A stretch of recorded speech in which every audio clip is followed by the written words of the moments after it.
यह उन दिनों की बात है जब बुद्ध की शरण में दीक्षा ले रहे भिक्षुओं को कई नियमों का पालन करना पड़ता था।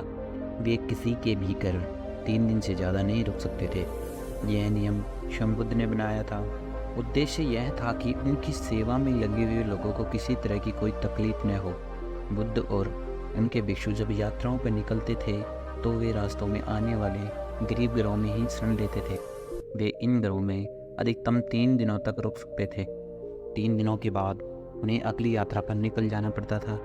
यह एक दिन वे ऐसे ही एक गांव में पूछे बुद्ध और उनके शिष्य अपने रहने के लिए जगह ढूंढ रहे थे। बुद्ध के शिष्य आनंद को एक वैश्या ने अपने घर पर रहने को आमंत्रित किया। वह बहुत ही खूबसूरत थी। आनंद ने उसे कहा वह उसके घर पर रह सकता है, पर इसके लिए उसे बुद्ध से अनुमति लेनी होगी। क्या तुम्हें इसके लिए सचमुच अपने गुरु से अनुमति लेनी होगी? युवती ने पूछा। नहीं, मैं जानता हूँ बुद्ध इस बात से मान जाएंगे, लेकिन ये उनसे पूछना एक रिवाज है। ऐसा जवाब देकर आनंद बुद्ध के पास पूछे, हे बुद्ध, इस गांव में 3 दिनों के विश्राम के दौरान एक स्त्री मुझे अपने घर पर आमंत्रित कर रही है, लेकिन वह स्त्री एक वैश्य है। क्या मैं उसके आमंत्रण को स्वीकार कर सकता हूँ? आनंद ने बुद्ध से पूछा।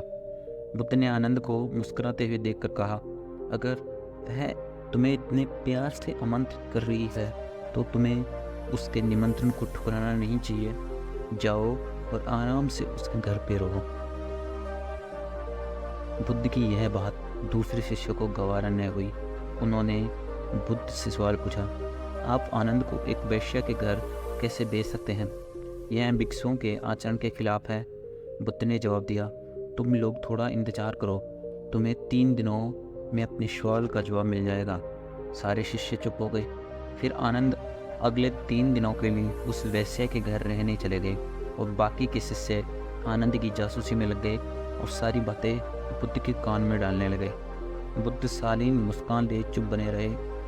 पहले दिन वैश्य के घर से आनंद और महिला के गाने की आवाज़ आई।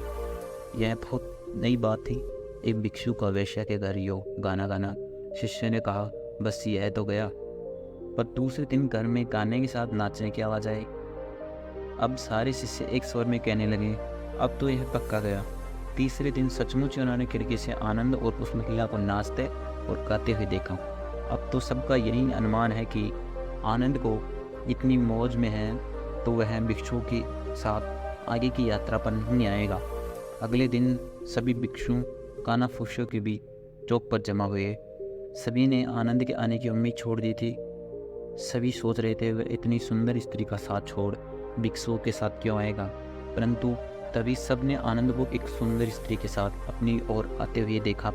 वह सुंदर स्त्री एक महिला भिक्षु का रूप धरते हुए थी। बुद्ध उसे देख मुस्कुरा रहे थे, जबकि बाकी विस्मित होकर खुले मुंह से आनंद और उस महिला भिक्षु को ताक रहे थे। बुद्ध ने आनंद की पीठ पर हाथ रखते हुए भिक्षुओं को संबोधित किया, अगर खुद पर भरोसा हो तो आपको कोई प्रश्न नहीं कर सकता, बल्कि आपका चरित्र बलवान है तो आप भ्रष्ट को भी चरित्रवान बना सकते हैं। ऐसा कहते हुए बुद्ध ने वैश्य से भिक्षु बनी महिला का स्वागत किया और सभी लोग आगे की यात्रा पर निकल पड़े। बुद्ध और आनंद की यह कहानी हमें सिखाती है कि अगर हमारी इच्छा शक्ति मजबूत हो तो हम किसी भी स्थिति के गुलाम नहीं बन सकते। यह एक मज़ेदार बात है कि खोट तो हमारे दिल में होता है,